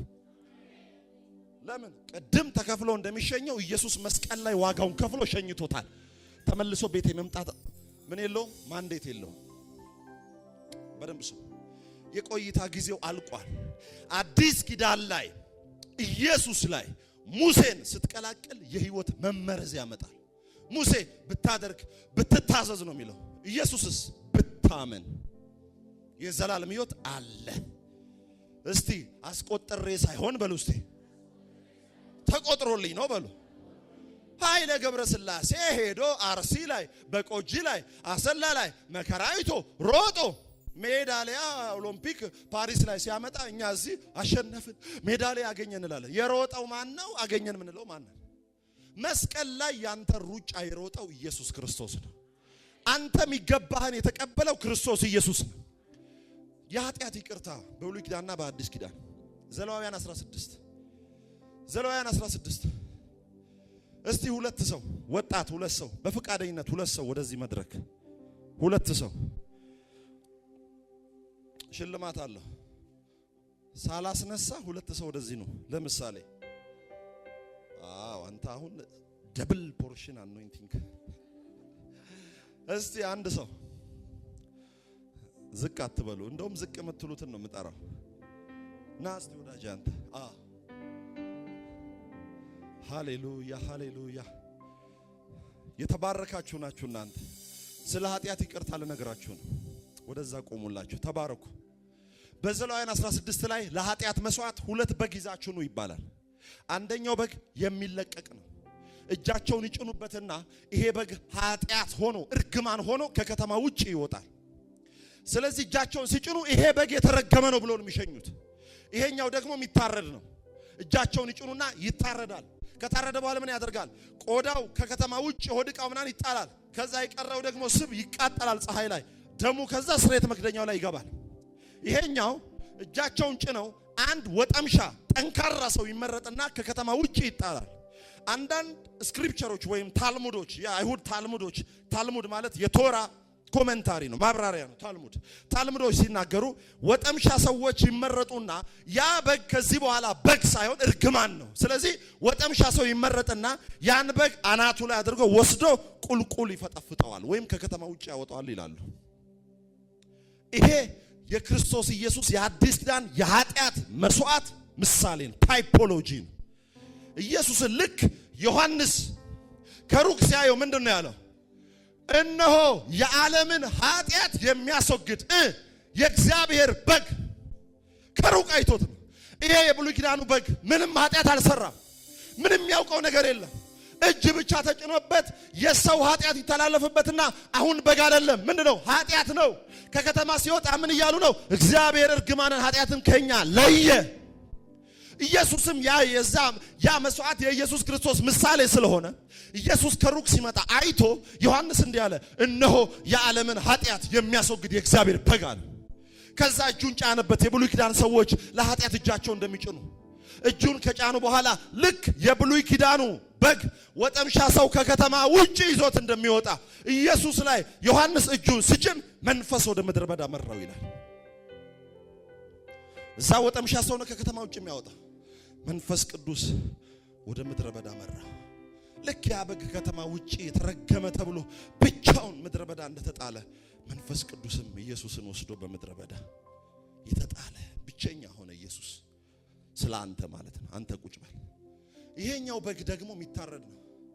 ይሄ በግ ሲታረድ ደሙ ይሄድና ስርየት መክደኛ ላይ ይፈሳል። ስርየት መክደኛ ላይ ሲፈስ ከስርየት መክደኛው ምን ይወጣል? ድምጽ ይወጣል። ያ ከስርየት መክደኛ የሚወጣው ድምጽ ከወጣ እግዚአብሔር ለአንድ ዓመት ኃጢአታችንን ይቅር አለ ይላሉ። የሚጠብቁት ድምጹን ነው። እንደዛው በጉ ሲታረድ ስርየት መክደኛ ላይ ደሙ ሲፈስ ድምጽ ከሰማይ መጥቶ ከስርየት መክደኛው ድምጽ መጥቶ እስራኤል ለዘላለም ለአንድ ዓመት እንደሚያርፍ ልክ ኢየሱስ ሞቶ ደሙን ይዞ ወደ አብ ሲገባ ሐዋርያት ሥራ ምዕራፍ 2 ላይ ከሰማይ እንደሚነጥቅ አውሎ ንፋስ ድምጽ መጣ ይላል።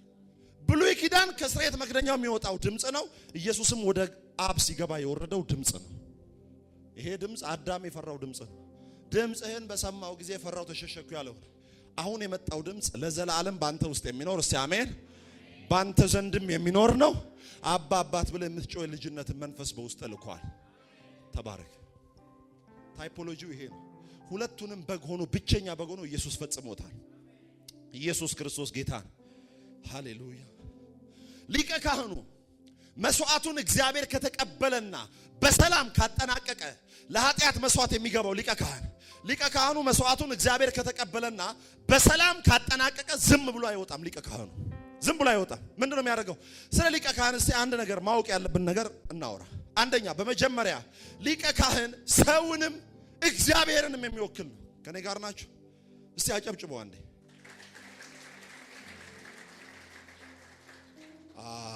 ጌታ ይባረክ። እስቲ የሌለ ሰው ያጨብጭብ አላችሁ። ጌታ ይባረክ።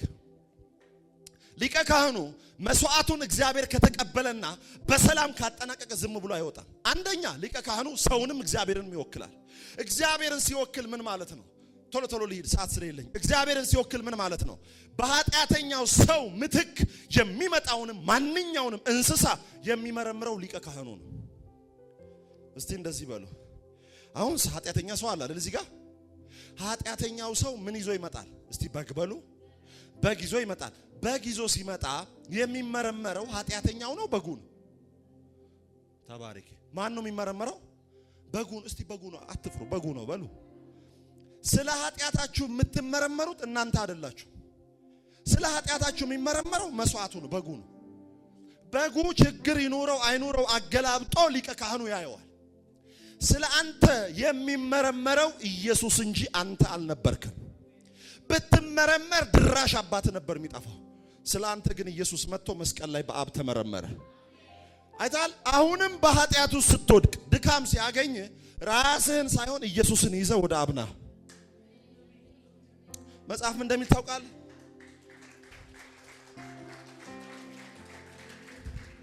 መጽሐፍ ምን እንደሚል ታውቃላችሁ? እንግዲህ ምህረት እንድንቀበል በሚያስፈልገንም ጊዜ የሚረረንን ጸጋ እንድናገኝ ወደ ጸጋው ዙፋን ፊት በእምነት እንቅረብ። እንግሊዘኛው እንደውም let us come to the throne of the grace boldly ነው የሚል። በድፍረት ወደ ጸጋው ዙፋን። ውሸት አስቸግሯል። ጌታ ሆይ እንደው እኔ በጥራቃ ውሸታም ነኝ፣ ጌታ ሆይ አንደበቴን ፈውስ። ምንድነው የምትፈራው? ኡኡ ማለት ትችላለህ። እግዚአብሔር ጋር መጣ እንደው አይጸልይም አንቺ እንደዚህ አይባልም። እናቴ በደንብ ከፈለግሽ ኡኡ ማለት ትችላለሽ። አባትሽ ቤት ነው፣ ይረዳሻል፣ ደግሞም ይረዳሻል። ስለዚህ ብሉይ ኪዳን ላይ የተመረመረው በጉ ነው በሉ አጠገብ ያለው። አሁንም በአዲስ ኪዳን አንተን ወክሎ የተመረመረው በጉ ነው። አሜን ነው። በብሉይ ኪዳን ልክ የኖህን መርከብ አይታችኋል። የኖህ መርከብ 8 ነፍስ ገብቷል። እንስሳት ሁሉ ገብተዋል። ኖህ ያንን ሁሉ መርከብ ሰርቶ በሩን ግን የዘጋው እግዚአብሔር። ልክ በደንብ ስሙኝ። የእግዚአብሔር ቁጣ ያረፈው መርከቡ ላይ ነው፣ ኖህ ላይ አይደለም። መርከቧን ስታዩ እንዲህ ትላለች፣ ደካማ ትመስላለች። ደካማ እየመሰለች ግን አድናለች። መስቀል ላይ እርቃኑን ተሰቅሎ የማይረባ የሆነ አንድ ወንበዴ ወጣት ይመስላል። ኢየሱስ ግን ያድናል።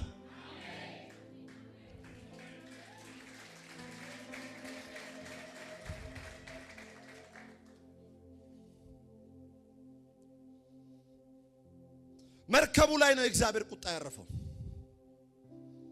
መርከብ ውስጥ ደግሞ ኖህ ነበረ።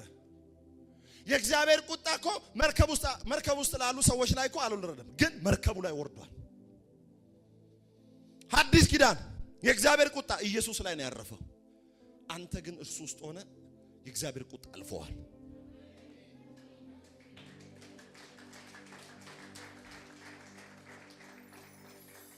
እውነት እልሃለሁ መርከብ ውስጥ ሽታ አለ፣ የዶሮ ኩስ አለ፣ የአህያ ፋንድያ አለ፣ የአንበሳ ጩኸት አለ፣ የቀጭኔ እርግጫ አለ፣ የወፎች ጩኸት አለ።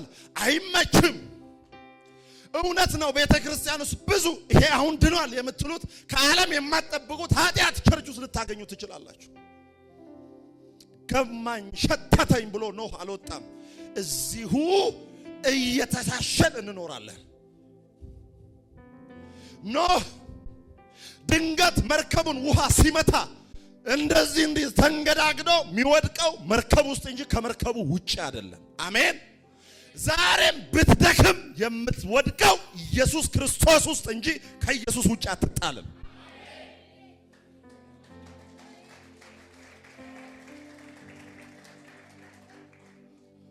ጠላኸኝ፣ በቃ እግዚአብሔር ጠላኸኝ፣ በቃ ከቸርች ልውጣ፣ ራሴን አስተካክዬ ልምጣ። እዚሁ ነው የምትስተካከለው።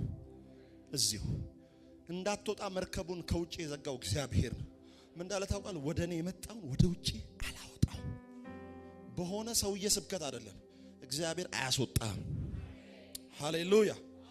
እግዚአብሔርን ይወክላል ሊቀ ካህኑ መርምሮ ያላጸደቀው ነገር በእግዚአብሔር ዘንድ ተቀባይነት የለው። በካህኑ አይን ውስጥ መስዋዕቱን የሚመለከተው እግዚአብሔር ነው። ካህኑ የሚመረምረው ኃጢአተኛውን ሰውዬ ሳይሆን በጉን ነው። እግዚአብሔርን ሲወክል፣ ሰውን ሲወክል ደግሞ መስዋዕቱን መርምሮ ሲጨርስ እንከን አልባ፣ ቀንዱ ያልተሰበረ፣ ጸጉሩ ያልከረረ፣ ያልጨሰ፣ ቁስል የሌለው በግ እንደሆነ አድርጎ በደንብ ቼክ ያደርገዋል።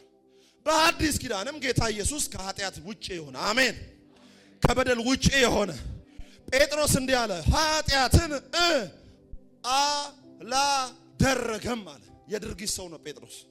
ዮሐንስ ኃጢአት በውስጡ የለም አለ። ጳውሎስ ምን አለ? ኃጢአት አያውቀውም አለ። ጳውሎስ የእውቀት ሰው፣ ጴጥሮስ የድርጊት ሰው። ኃጢአትን አላደረገም አለ ጴጥሮስ። ጳውሎስ ደግሞ ኃጢአት የማያውቀውን እርሱን ስለኛ ኃጢአት አደረገዋል። ዮሐንስ ደግሞ የልብ ሰው ነው። ኃጢአት በውስጡ የለም አለ። ሰማይ አጸደቀው። ከምድር ወደ ሰማይ መስቀሉን ስታይ እስራኤልን ይበጃል ብለን የጠበቅነው ሞተ ትላለ። ከላይ ወደ ታች ሲያይ ደግሞ ኃጢአት ተገደለ ይላል አባት።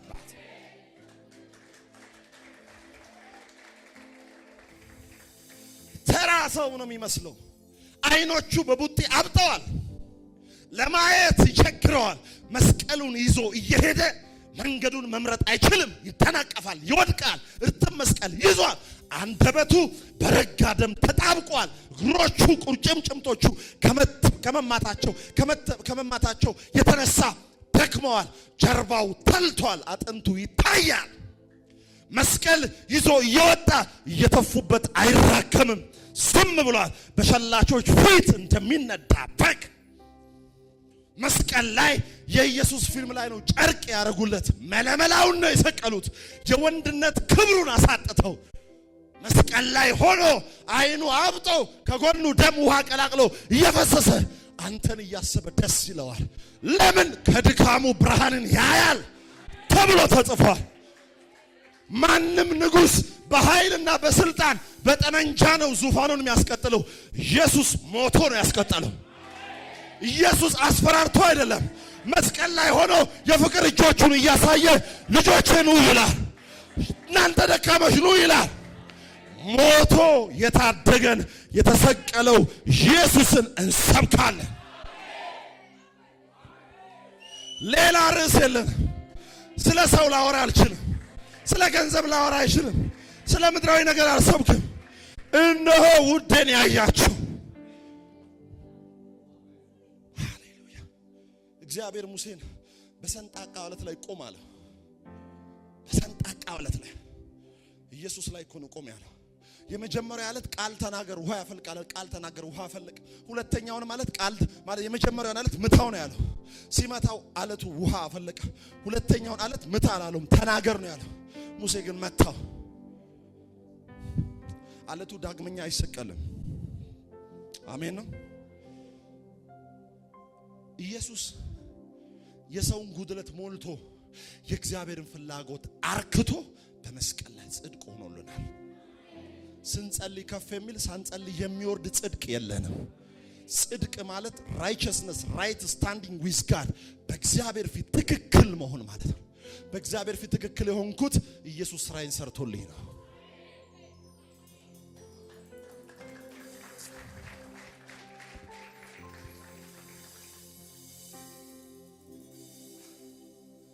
አንድ በጣም ሰነፍ ተማሪ አለ። ሰነፍ ተማሪ 0 ከመቶ 1 ከመቶ ነው የሚያመጣው። ትምህርት ቤት ይሳለቁበታል፣ ይስቁበታል፣ ያፌዙበታል። ወዳጆች ትምህርቴን ልጨርስ ነው፣ ለእግዚአብሔር ቤት የሚገባ ነገር እንሰጣለን። አንዳች ሰው ዝም ብሎ እንዳይወጣ እሺ። ተባረኩ። ይኸውላችሁ በጣም ምንድነው ሰነፍ ነው ተማሪው። ሰነፍ ነው። ከዛ ሁሉ ጊዜ ይፈተናል፣ ይወድቃል። የሆነ ሰው ያንን ሰነፍ ተማሪ ወከለውና ሰነፍ ተማሪው ፈተናው ዕለት የለም የሰነፍ ተማሪውን ስም ጽፎ ተፈተነለት። ሰነፍ ተማሪ የፈተናው ዕለት የለም። ሰነፍ ተማሪው የሚያውቀው የለም። የሰነፉን ተማሪ ስም ጻፈ፣ ክፍሉንም ጻፈና ለሰነፉ ተማሪ እሱን መስሎ ፈተና ተፈትኖ ወጣ። የፈተና ውጤት ሲመጣ 110 ከመቶ ከነ ቦነሱ ሲጨበጨብ እንዴት ሆኖ ነው ማን ነው 110 ከመቶ ያመጣ ተብሎ ሲጠራ ያ በጣም ሰነፍ የሆነው ተማሪ እንዴት ሆነ ሲሉ እኔ አላውቅም እሱ ነው ገብቶ የተፈተነልኝ። ሁሉ ጊዜ ኃጢአት የሚጥል ሕግ ፈትኖ የሚጥል ሰነፍ ነበርክ። ኢየሱስ አንተን ወክሎ መስቀል ላይ ሲሞት እግዚአብሔር የኢየሱስን ፈተና ስራውን ላንተ ጽድቅ አድርጎ ቆጠረልህ። አሁን ያ ሰነፍ ተማሪ አንደበት አለው። እኔ ተፈትኜ ወጥቼ ካልኩሌሽኑ እንደዚህ ኢኩዌሽን ምናምን ሲምፕሊፊኬሽኑ እንትን ምናምን ራዲየስ ምናምን ማለት አይችልም። እርሱ ነው። ሰውን ሲወክል መስዋዕቱን ሊጨርስ ነው። ሰውን ሲወክል መስዋዕቱን መርምሮ ሲጨርስ እንከን አልባ ከሆነ ቀጥሎ የሊቀ ካህኑ ስራ የሚሆነው በኃጢአት ጉዳይ ላይ እልባት መስጠት ነው። ደሙን ይዞ ሲገባ ህዝቡን ወክሎ ነው የሚገባው። መስዋዕቱን ሊሰዋ ሲል እግዚአብሔርን ወክሎ መስዋዕቱን ይሰዋል። መስዋዕቱን ካቀረበ በኋላ ደግሞ ሰውን ይወክልና ያንን ደም ወደ እግዚአብሔር ይዞ ይሄዳል። መስዋዕቱ በእግዚአብሔር ዘንድ ተቀባይነት ካገኘ ሊቀ ካህኑ ይወጣና ህዝቡን ይባርካል። እስራኤላውያን እርግጠኛ የሚሆኑት ሊቀ ካህኑ ሲገባ አይደለም ሲወጣ ነው። አሜን ነው። ገብቶም ይቀርዋል። ሊቀ ካህኑ ገብቶ ከወጣ እሰይ እግዚአብሔር ለአንድ ዓመት ላይ ቀጣን ፈርሞልናል የሚሉት። ሊቀ ካህኑ ገብቶ ይወጣና ይባርካቸዋል። እግዚአብሔር ይባርከክ ባሩ ሀታ አዶና ኤሌሁ መላሃ እያለ ይባርካቸዋል። በቃ አዶናይ ይባርካችሁ፣ ፊቱንም ያብራላችሁ፣ ይጠብቃችሁ፣ ከፍ ከፍ ያደርጋችሁ ሲል በቃ ለአንድ ዓመት ይሉና ሀጋግ የሚባል ባህላዊ ጭፈራ አላቸው። ይያያዙና እግራቸው እንዲያደረጉ እግዚአብሔር ለአንድ ዓመት ላይቀስፈን ላይቀጣን ቃል ኪዳን ገባልን ይላሉ። ልክ ኢየሱስ ይኸውላችሁ ሊቀ ካህኑ መስዋዕቱን ይዞ ሲገባ ነው አይደለም ምን የሚያደርጋቸው፣ ገብቶ ሲወጣ ይባርካቸዋል። ኢየሱስም መስዋዕቱን አብ ጋር ይዞ ሲገባ አብ ተቀባይነት ከአብ ዘንድ ሲያገኝ ሐዋርያ ሥራ ምዕራፍ 2 ላይ በመንፈስ ቅዱስ ባረከን። በሰማያዊ ስፍራ በመንፈሳዊ በረከት ባረከን። ብሉይ ኪዳን ሐዲስ ኪዳን ይሄ ቃል ሲዘራበት እስራኤል 10 ደቂቃ ነው ማስተምረው ከዚህ በኋላ። ይሄ ቃል ሲዘራበት እስራኤል አሜን ይልና ሀጋግዳን ሲጨፍራል። የደረሰ ሰብላቸውን ደግሞ በሻቫኦት ወይም በመከር በዓል ደግሞ እየወዘወዙ ያከብራሉ። እየወዘወዙ የሚያከብሩበት ምክንያት ልክ ከሆነ በቆሎ ቀድሞ የደረሰውን ሰብል እግዚአብሔር ፊት ያመጡና እንደዚህ ይወዘውዙታል። ጌታ ሆይ ከእርሻ የቀደመውን ሰብል አስቀድመህ እንደባረክልን ሌላውንም የእርሻውን ክፍል ደግሞ ባርክልን ብለው በኩራታቸውን አምጥተው እግዚአብሔር ፊት ይወዘውዛል። ጌታ ኢየሱስ በአዲስ ኪዳን መስዋዕት ይዞ ሲገባ ሐዋርያት ሥራ ምዕራፍ 2 ላይ 3000 ሰው ልክ በቆሎ ይዞ እንደሚመጡት 3000 ሰው ወዘወዘ። ምን የበኩራት ማህበር። ያኛው በቆሎ ሲወዘውዝ የአዲስ ኪዳን በኩራት የሚባሉ 3000 ሰዎች። ሙሴ ሕግ ሲቀበል 3000 ሰው ሞተ። ኢየሱስ ጸጋን ሲሰጥ 3000 ሰው በጴጥሮስ ስብከት ዳነ። ሕግ ይገድላል፣ ጸጋ ያድናል። ጸጋና ሰላም ይብዛላችሁ። ኢየሱስ ክርስቶስ ጌታ ነው። ሃሌሉያ ሃሌሉያ። ዳዊት ምን አለ? 9 ደቂቃ ይቀረኛል። ዳዊት ምን አለ? ሮሜ ምዕራፍ 4 ላይ ሮሜ ምዕራፍ 4 ቁጥር 4 ዳዊት ምን አለ? ዴቭ ወንድማችን ምን አለ? ለሚሰራ ደመወዝ እንደ ዕዳ ነው እንጂ እንደ ጸጋ አይቆጠርለትም። ነገር ግን ለማይሰራ ኃጢአተኛውን በሚያጸድቅ ለሚያምን ሰው እምነቱ ጽድቅ ሆኖ ይቆጠርለታል። እንደዚህ ደግሞ ዳዊት ያለ ሥራ ጽድቅን ስለሚቆጠርለት ሰው ብጽዕና ሲናገር እንዲህ ይላል፣ አመጻቸው የተሰረየላቸው፣ እስቲ አሜን። ኃጢአታቸው የተገደነላቸው፣ አሜን፣ ብፁዓን ናቸው። ከዛስ ጌታ በሉሲ ኃጢአቱን የማይቆጥርበት ሰው ብፁዕ ነው። እግዚአብሔር ባንተ ሕይወት ላይ የሚቆጥረው የክርስቶስ ኢየሱስን ሥራ ነው። እግዚአብሔር ኃጢአት ቆጣሪ ማሽን ቢያደርግ አንዳችንም አንድ ደቂቃ አንኖርም።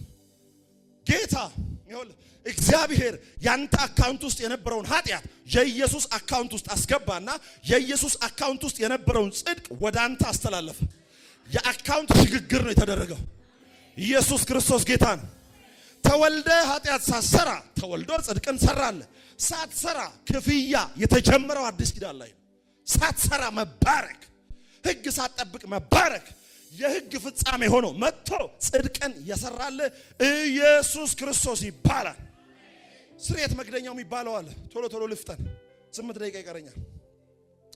ስርየት መክደኛው ማለት ምን ማለት ነው? ኃጢአት ሰርቶ የሚሄደው ሰው ደሙን የሚያቀርብበት ነው። ደሙን የሚያቀርብበት ከዛ ደሙን ከተቀበለ ድምጽ ይወጣል።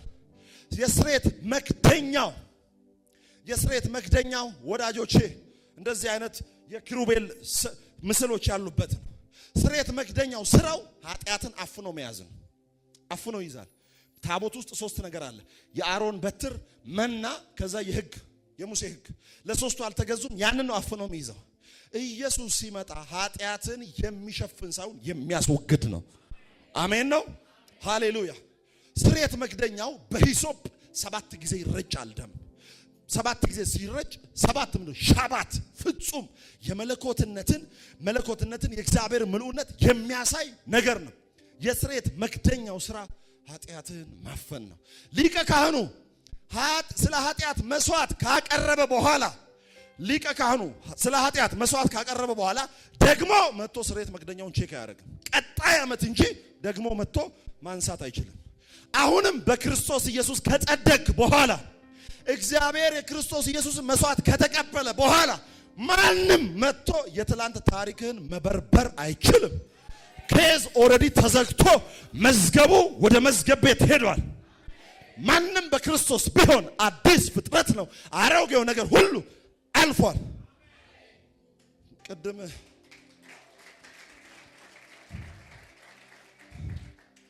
አንተ ጥሩ መጥቻለሁ ልጨርሰው ነው። ቅድም ዩኒቨርሲቲ ጓደኛዬን አገኘሁት። አራተ እዴኑ አንተ ድሮ ምና ረስቼዋለሁ። የድሮ ቅዱስ ሊያስታውስ ዩኒቨርሲቲ እንዲህ አዳማ እንደዚህ ሆነና ረስቼዋለሁ። እኔ አላውቀውም፣ የድሮውን ቅዱስ አላውቀውም አልኩት። ምንድነው? ማንም በክርስቶስ ቢሆን ምንድነው? አዲስ ፍጥረት ነው። ኢየሱስ ክርስቶስ ጌታ ነው። በደንብ ስሙ። የኃጢአትን ላይፍ ሳይክል ነው። ኃጢአት ምን ማለት ነው? ኃጢአት የሚለው ቃል በግሪኩ ሃማርቲያ ማለት ነው። ስለ ኃጢአት ስርየት ነው አይደል የተማርነው? ሃማርቲያ ማለት ሚሲንግ ዘ ኦሪጂናል ማርክ ማለት ነው። ትክክለኛ እግዚአብሔር ላንተ ካቀደልህ የህይወት ስርዓት ውጪ መሄድ ነው። ባይዘው እግዚአብሔር ኃጢአተኛ ሚል ስትሰርቅ አይደለም። ኃጢአተኛ ሚል ስትዘሙት አይደለም። አሁን ኃጢአተኛ ሚለው ስርቆትና ዝሙትን ሳይሆን ወደዚህ ስርቆትና ዝሙት የመራ ማንነት ምንድነው ነው። ሰው ኃጢአተኛ ከሆነ ይሰርቃል፣ ይገላል፣ ይጠጣል፣ እንትን ይላል፣ ከትዳር ውጪ ይሄዳል፣ ያማግጣል ምናምን። ለምን? ኃጢአተኝነቱ የኃጢአት ውጤትን በህይወቱ ላይ ያመጣል። ኃጢአት ምንድነው ሲባል እግዚአብሔር አንተን ካየ የህይወት ስርዓት ውጪ ራስህን ማየት ነው። ለምሳሌ ወደ ሰይጣን ነው ኃጢአት የተፈበረከው ሜዲን ቻይና እንደምንለው ሜዲን መላእክት ዓለም ላይ ነው ኃጢአት የተፈበረከው። እግዚአብሔር እሱን ያየው ለምንድን ነው? መጋረጃ እንዲጋርድ። እሱ ደግሞ ራሱን ያየው እንዴት ነው? በልዑል መሰላል። ኃጢአት ማለት እግዚአብሔር አንተን ካየው ውጪ ማየት። አዳም ከእግዚአብሔር በታች ሆኖ እንዲገዛ እንዲበዛ የተጠራ ነው። እሱ ግን ምን አለ? ይሄንን በልቼ እንደ እግዚአብሔር ሆናለሁ። እኛ ትናንሽ ኢየሱስም አይደለንም፣ ትናንሽ አማልክትም አይደለንም፣ ሰው ነን። አሜን ነው። እኔ ሰው ነኝ በሉስ። ትናንሽ ኢየሱስ እንኳን ትናንሽ ኢየሱስ ትናንሽ እዚህ እንትን ሚሊዮነርም አትሆንም። ትናንሽ ምንም ሳይኖር እኛ ሰዎች ነን። የኢየሱስ ልጅነት የባህሪ ነው፣ የኛ ልጅነት የማደጎ ነው። የኛና ኢየሱስ ልጅነት አንድ አይነት አይደለም። ኢየሱስ የባህሪው ልጅ እኮ ነው። እኛ ከሆነ ጊዜ በኋላ እኮ በመፈጠር ነው ልጆች የሆን ነው። አሜን ነው። በደምብ ስሙ። ኃጢአት ከየት ይጀምራል? ከምኞት። ይሄን ከሰማችሁ ትምህርቱ አልቋል። ኃጢአት የሚጀምረው ከየት ነው? ከምኞት። መጽሐፍ ቅዱስ ምን ይላል? ምኞት ኃጢአትን ትጸንሳለች፣ ኃጢአትም ደግሞ ሞትን ትወልዳለች። ኃጢአት የት ነው የሚጀምረው? ቶሎ መልሱልኝ። ምኞት ጋር ሐሳብ አይደል?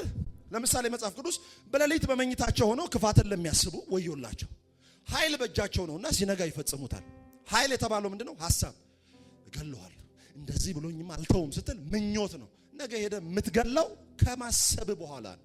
ኃጢአት የሚጀምረው ምኞት ላይ ነው። ምኞት የሚለው ቃል ጌተ ሰማኒ ማለት እንደሆነ ስንቶቻችሁ ታውቃላችሁ? ጌተ ሰማኒ ማለት the place of lust ማለት ነው። የምኞት ስፍራ ማለት ነው። ኢየሱስ ስለኛ ኃጢአት መሆን የጀመረው ጌተ ሰማኒ ላይ ነው።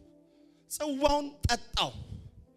ስለዚህ ጽዋውን ጌተ ሰማኒ ላይ ጠጣ። ጎልጎታ ላይ ደግሞ ሄዶ ሞተ። ኃጢአት የሚጀመረው ከየት ነው?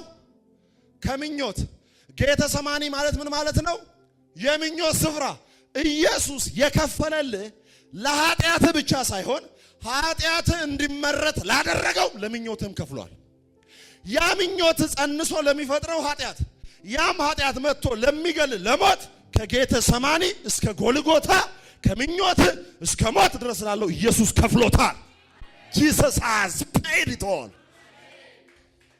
ለምታስበው ሁሉ ተከፍሎልሃል። ወይ ጌታው ይቀበል። ምንድን ነው ያሰብኩት?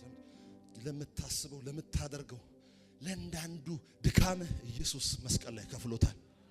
ደግሞ እንደ ሲባል እኔ በቃ እንደ ድኛለሁ እንደፈለኩ እጄ ሚል የአጋንን ትምህርት ነው። ድናሃል። የዳነ ሰው ደግሞ በህይወት ያሳውቃል። ትዳሩን ያከብራል፣ ሙስና አይበላም፣ እግዚአብሔርን በመፍራት ይኖራል፣ በቅድስና ይኖራል። እግዚአብሔርን እየፈራ የኢየሱስ አምባሳደር ሆኖ ይገለጣል። ጳውሎስ እንዳለው I am branded for Christ እንዳለው ክርስቲያኖ ሮናልዶ ከናይክ ጋር ተፈራርሞ አዲዳስ ማድረግ አይችልም። አንተም የኢየሱስ ሆነ ለዓለም መጫወት አትችልም። የኢትዮጵያ ቡና ተጫዋች ለአዳማ ከነማ ይጫወታል። ከአምር ላይ ተነሳ ብለ ዘመረ ማታ የሺሻ አምር ላይ ምኑን ተነሳው ወንድሜ? ተነስ እንጂ እንዴ አስጨፍሮ ከአምር ላይ ማታ ሺሻ አምር ላይ ነው። አጠገብ ያለውን ተነስ በለው። ወይ እናንተን አይመጣንም፣ እናንተ ተነስታችኋል። አሜን።